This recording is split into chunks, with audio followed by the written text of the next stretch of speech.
Rũhonge rwa ũgendi nĩ gatagatĩ-inĩ ka honge iria ciahutirio na njĩra nene rĩrĩa kwagĩire na mũtuthũko wa mũrimũ wa COVID-19 bũrũri-inĩ, kuona namba ya agendi a mabũrũri ma nanja nĩ yaikũrũkire, ũndũ ũrĩa wacũngĩrĩirie gĩcunjĩ kĩa mĩkawa ĩmwe mwena wa gĩcũa-inĩ kũbingwo. Naturally, we had to shut down when the government put the curfews and all.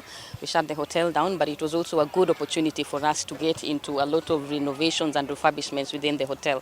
Ona gũkĩrĩ ũguo, kũrĩ arĩa moire mweke ũyũ makĩanja gwaka werũ, makiuga ibinda-inĩ rĩrĩ agendi manjĩte gũcokereria o kabora nĩ marona magĩkenerera gũkĩra mbere. People haven't been at home for a long time. I think it's really picking up, and that's why we've managed to be this busy, because people were locked up for a long time and they really wanted to come out. So we see every weekend especially turns out to be very busy. We find all our rooms having been sold out. Onjoria aya maugĩte gĩcunjĩ kĩa 50 harĩ igana kĩa agendi arĩa maroka mĩkawa-inĩ ĩno maumĩte gũkũ bũrũri-inĩ na Afrika ya irathĩro, no ũndũ ũrĩa marakenerera makĩria nĩ kuona ibinda-inĩ rĩrĩ rĩa mambura ma Christmas nĩ mamũkĩrĩte makĩria ma gĩcunjĩ kĩa 70 harĩ igana kĩa agendi arĩa marenda gũgoka gwĩkeneria gũkũ. Namba ambazo tunazipata sasa za wale ambao wanachukua nafasi zao katika hoteli ni kubwa, na tunaamini kwamba kufikia Disemba tutakuwa tumefika kama 70% hivi. Ona thengia wa moritũ marĩa mokanĩte na mũrimũ wa COVID-19,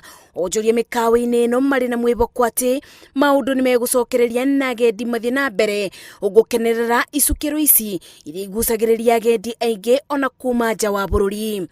Ngĩribotera Inooro TV, njĩtagwo Masi wa Ndia wa Mũrĩithi.